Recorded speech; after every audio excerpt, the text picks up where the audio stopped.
देखो question number 12। इसके पहले के सारे पिछली क्लास में पढ़ चुके थे हम लोग। आज क्वेश्चन नंबर 12 पढ़ेंगे। क्या है? दो समांतर श्रेणियों का सारवंतर समान है, ठीक है ना?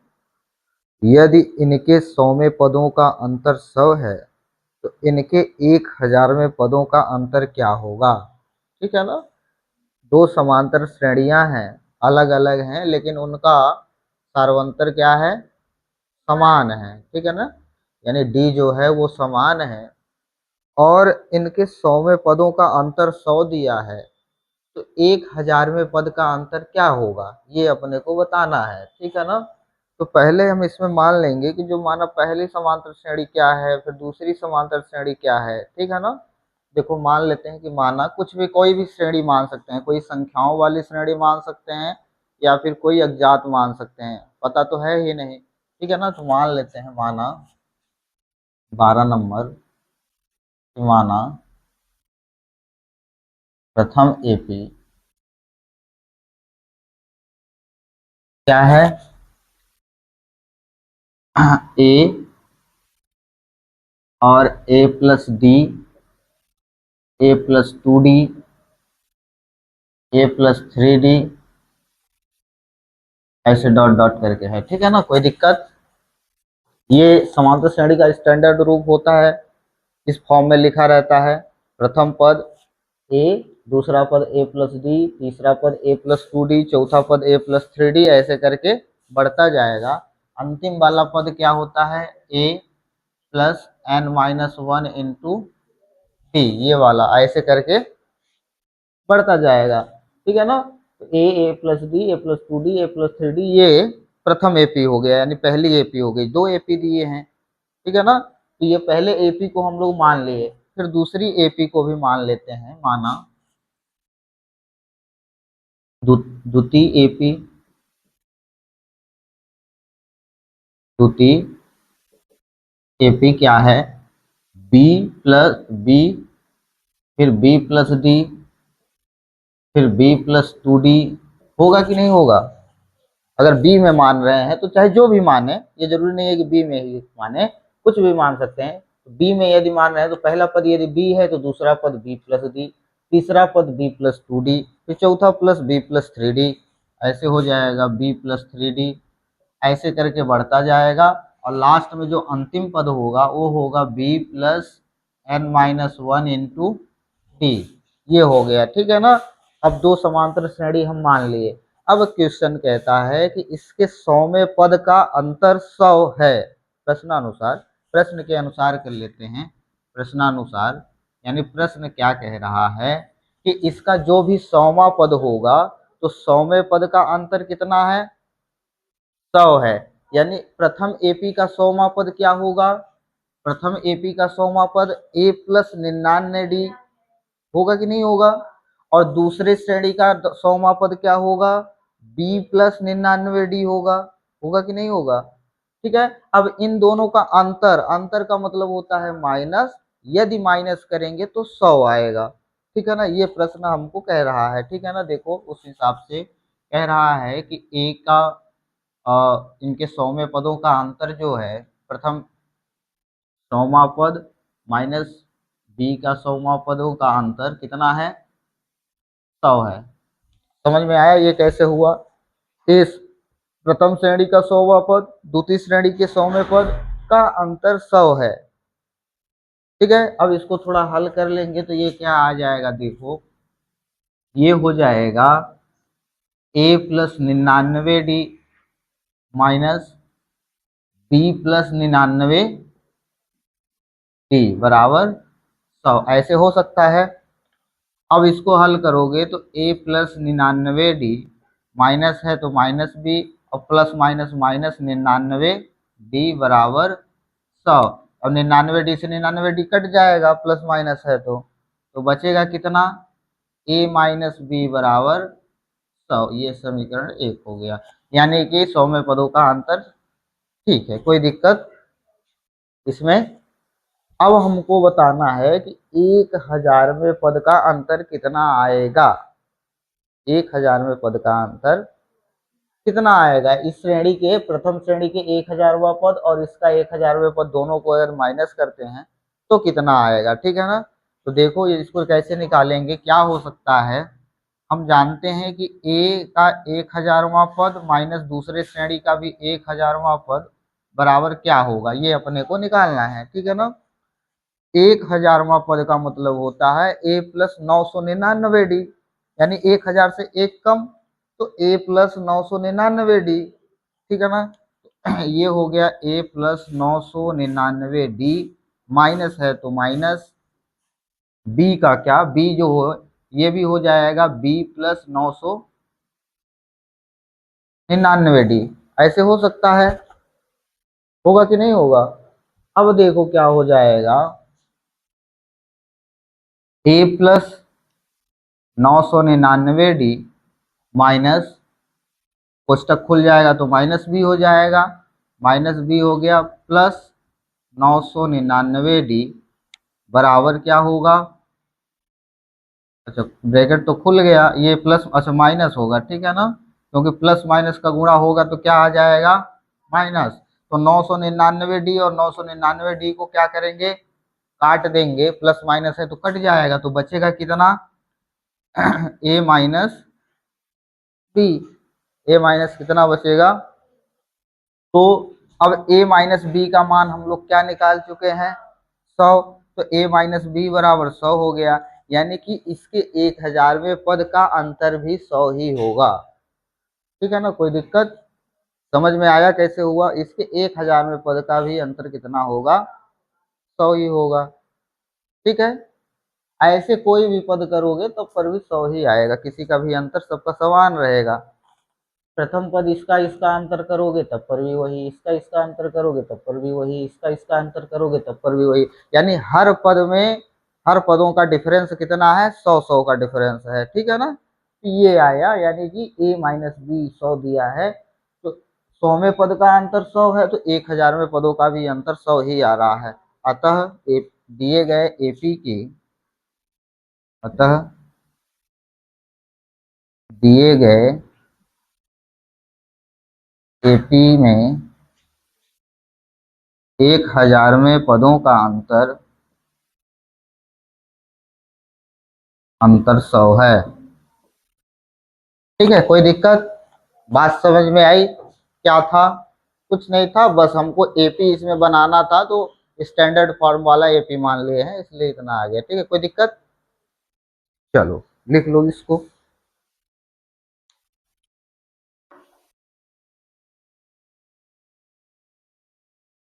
देखो क्वेश्चन नंबर 13, 3 अंकों वाली कितनी संख्याएं 7 से विभाज्य हैं, बताना ये है कि 3 अंकों वाली कितनी संख्याएं 7 से यानी कि इस विभाज्य का मतलब 7 का भाग उनमें जाता है, ठीक है ना, ऐसी कितनी संख्याएं हैं जिनमें 7 का भाग जाता है, वो भी 3 अंकों की होनी चाहिए।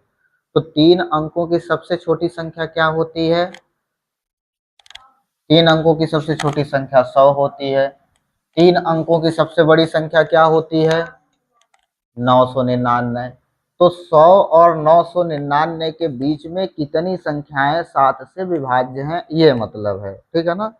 तो पहली संख्या 7 से जो विभाजित होगी वो कौन सी है, तो पहले इसमें हम 7 का भाग दे लें, 7 का भाग देंगे तो 7 एकम 7 बचा 3, उतार लें शून्य, 7 × 4 = 28, बचा कितना, 2 बच गया, ठीक है ना, और ये कट गया। अब देखो हम 7 में से 2 को घटा दें, यानी कि हम ये देख रहे हैं कि यदि हमें 5 और मिल जाए, यदि हम 100 में 5 और जोड़ दें तो 105 बन जाएगा, और 105 7 से विभाजित हो जाएगा, समझ रहे हो ना।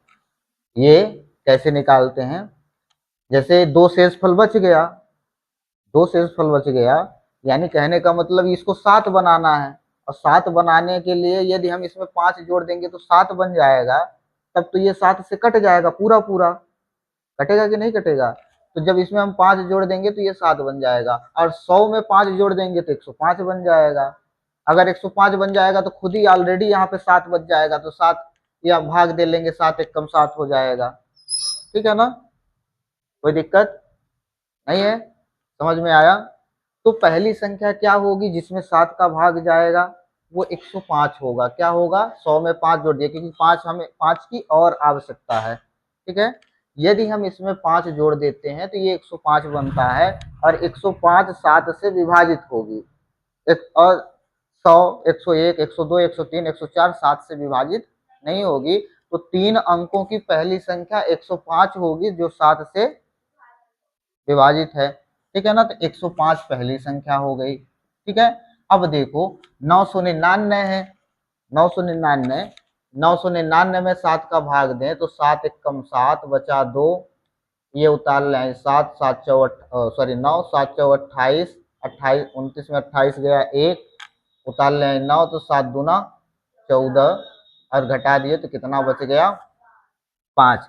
यानी कि अब हम 5 तो अब इसमें हमको 2 की आवश्यकता है, लेकिन यदि जोड़ देंगे तो ये तो 999 से फिर 1001 में पहुंच जाएगा, और 1001 4 अंकों की संख्या बन जाएगी।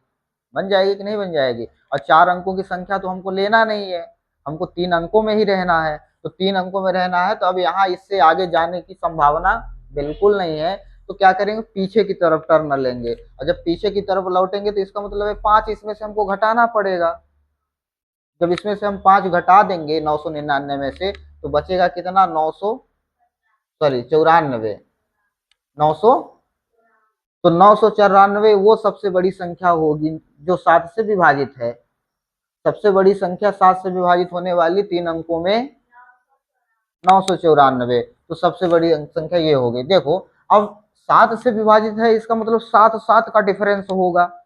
जो सार्वंतर है वो कितने का होगा, क्योंकि 7 7 से विभाजित है ना, तो यानी इसके बाद 105 के बाद 7 जोड़ेंगे जो आएगा यानी 112 आएगा। 112 वो संख्या होगी जो 7 से विभाजित होगी, तो इसके बाद 112 आएगा, यानी सार्वंतर 107 है। तो हम 7 7 इसमें जोड़ते जाएंगे तो हमारी एपी बन जाएगी। तो ये कौन सी संख्या हो जाएगी, 112। फिर 112 में 7 जोड़ देंगे तो 119, फिर 119 में 7 जोड़ देंगे तो 126। ऐसे करके हमारी एपी बनती जाएगी, लेकिन लास्ट में जो बनेगी, अंतिम में जो आएगा वो कितना आएगा, 994 आएगा। तो ये हमारी एपी बन गई। समझ में आया कैसे एपी बना, कोई दिक्कत है, ठीक है ना। ये एपी बना लिए। अब एपी जब बना लिए तो हमको बताना क्या है कि ऐसी कितनी संख्याएं हैं जो 7 से विभाज्य हैं। तो कितनी का मतलब कि पदों की संख्या बतानी है, यानी यहाँ से यहाँ तक में कितने ऐसे पद हैं, कितने पद आएंगे, जो जितने पद आएंगे वो उतनी ही संख्या 7 से विभाजित हो जाएंगे। तो पद का मतलब हमें n निकालना है। क्या निकालना है, n निकालना है। तो n निकाल लेंगे। देखो इसका प्रथम पद कितना है, 105, ठीक है।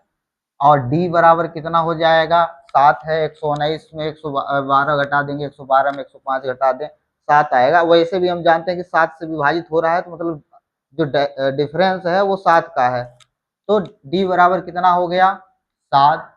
और फिर an मतलब अंतिम पद, तो अंतिम पद कितना, 994, ठीक है। कोई दिक्कत यहाँ तक। अब हमें सिर्फ n बस नहीं पता है, तो इन सब के मान को रख करके हम n निकाल लेंगे। फार्मूला अंतिम पद वाला हम लोग पढ़े ना, कि अंतिम पद का क्या सूत्र होता है, अंतिमवा पद बराबर a plus n minus 1 into D, ठीक है ना। या फिर इसको ऐसे लिख लें, चलो अंतिम पद हमको दिया है कितना, 994। अब अंतिम पद का सूत्र होता है a plus n minus 1 into D बराबर, ये हो गया। अब सबकी जगह पे सबका मान रख दें। a का मान कितना है, 105, n का मान तो है ही नहीं, n माइनस 1, d का मान कितना है, तो 7 हो गया, बराबर 900। अब 105 को बराबर के उधर ले जाएं तो इधर प्लस में है, बराबर के उधर जाएगा तो माइनस में, तो n माइनस 1 गुणे 7 बराबर 994, और माइनस 105, 105 प्लस था उधर गया तो माइनस में हो गया। घटा दें तो 14 में से 5 गया 9, 8 में से ये तो 8 आ गया, और 9 में से 1 गया 8, 889 आ गया, ठीक है ना। n minus 1 into 7। अब देखो 7 इसके गुणे में है n माइनस 1 के, बराबर के उधर जाएगा तो भाग में हो जाएगा। ये हो गया n-1 बराबर 889 भागे 7। तो n-1 बराबर, अब काट दो तो 7 एकम 7 बचा, ये हो गया 18, 7 दूना 14 और बचा 4 तो ये हो गया 49, यानी 7 सते 127 आ गया। अब n-1 है, -1 को उधर ले जाओ तो n बराबर हो जाएगा 127 प्लस 1, n बराबर कितना आ गया, यानी कि 3 अंकों वाली 128 ऐसी संख्याएं हैं जो 7 से विभाजित होती हैं। 3 अंकों वाली 128 ऐसी संख्या हैं जो 7 से, ठीक है ना, तो हमें यही बताना था। अतः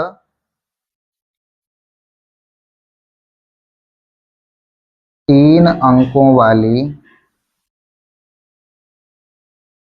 3 अंकों वाली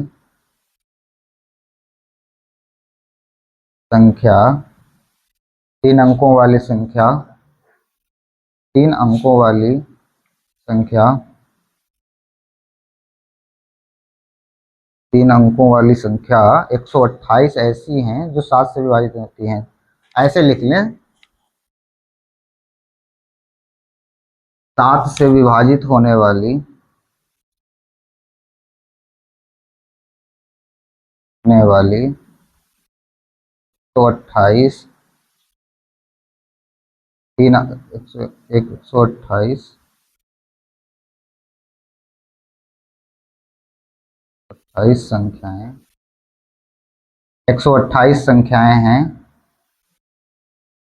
ठीक है ना। 3 अंकों में 7 से विभाजित होने वाली 3 अंकों में, और थोड़ा जोड़ देते हैं, 3 अंकों में, ठीक है, 3 अंकों में 7 से विभाजित होने वाली 128 संख्याएं हैं, ठीक है ना। ये समझ में आया, लिख लो इसको।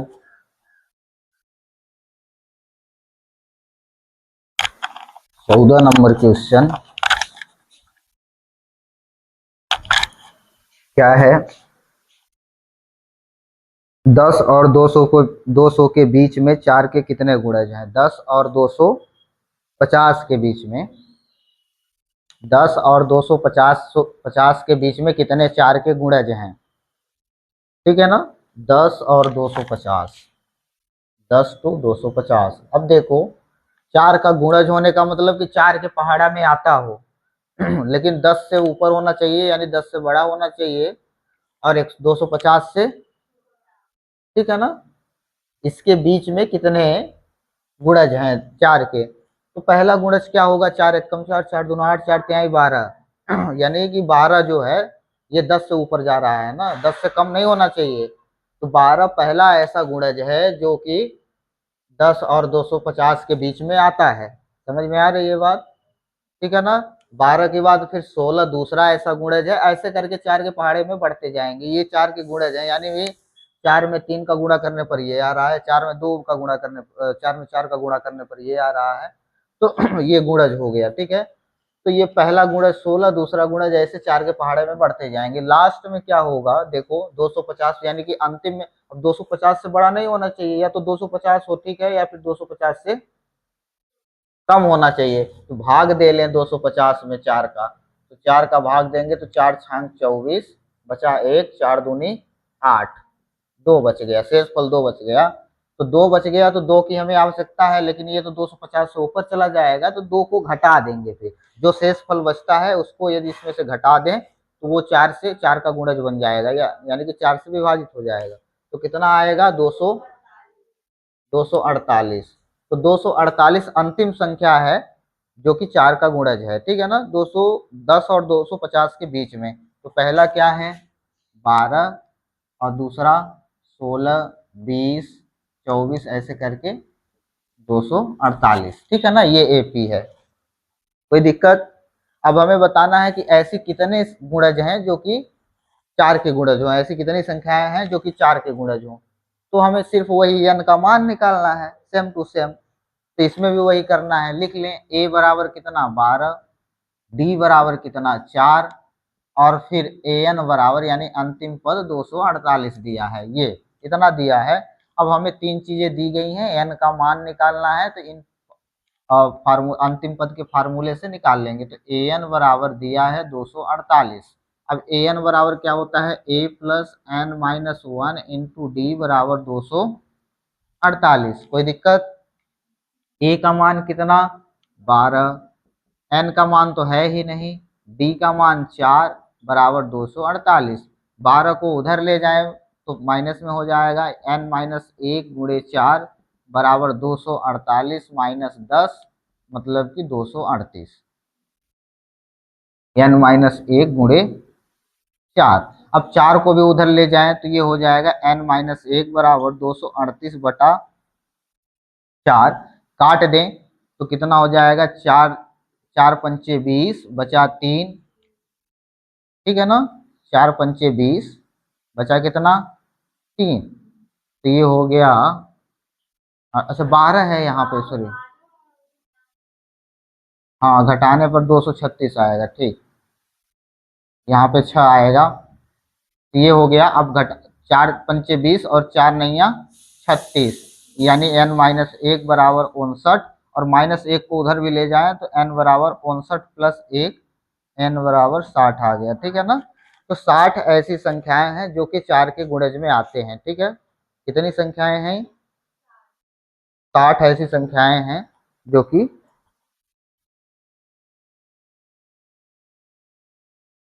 अतः 10 और 250 के बीच में 250 के बीच में 4 के 60 गुणज हैं।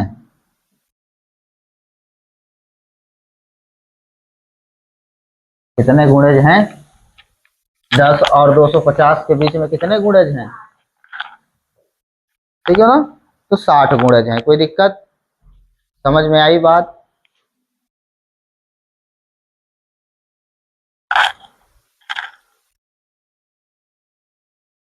लिख लो इसको।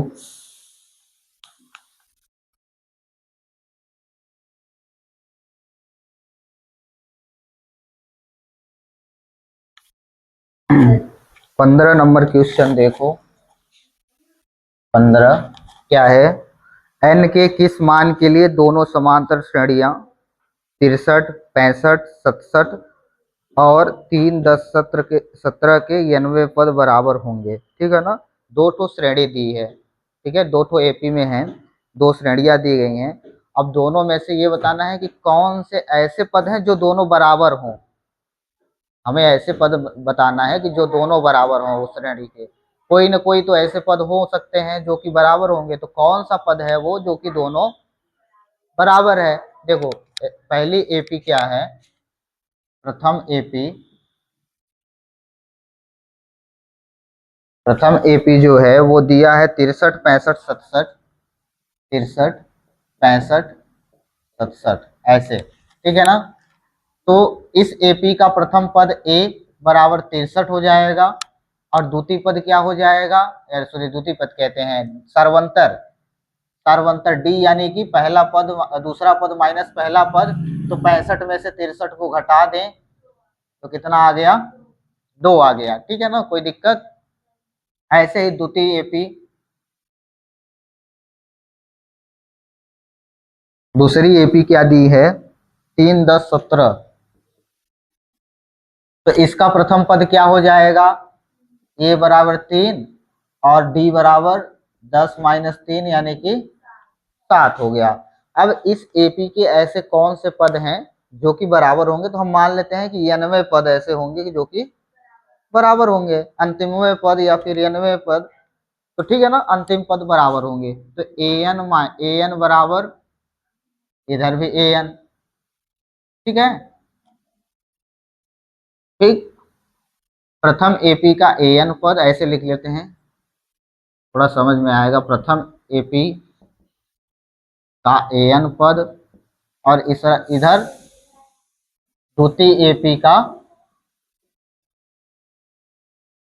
ए एन पद, ठीक है ना। फार्मूला लगा दें, एपी का एन पदों का क्या फार्मूला होता है, A plus n minus one into D बराबर इधर भी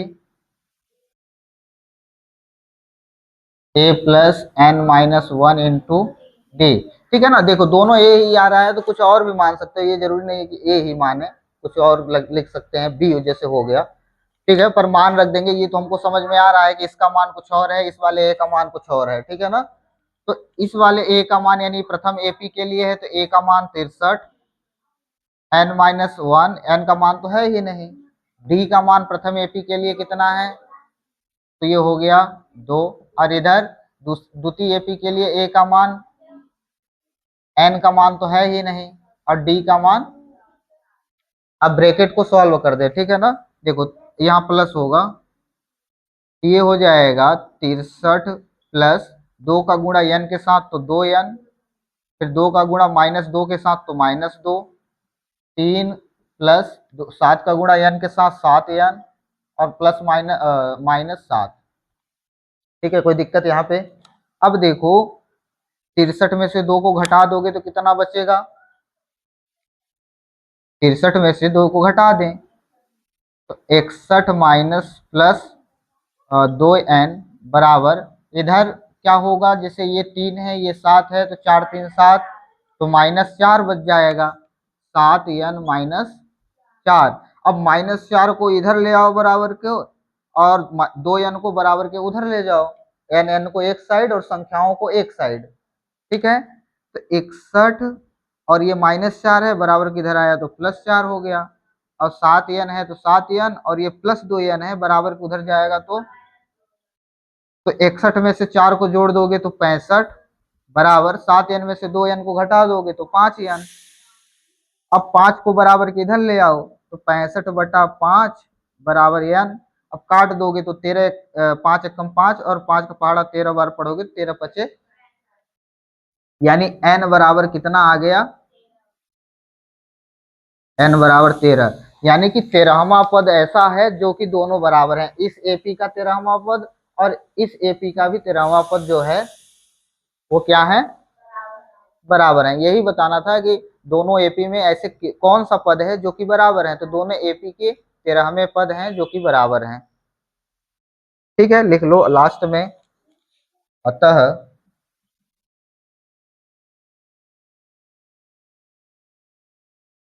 दोनों एपी के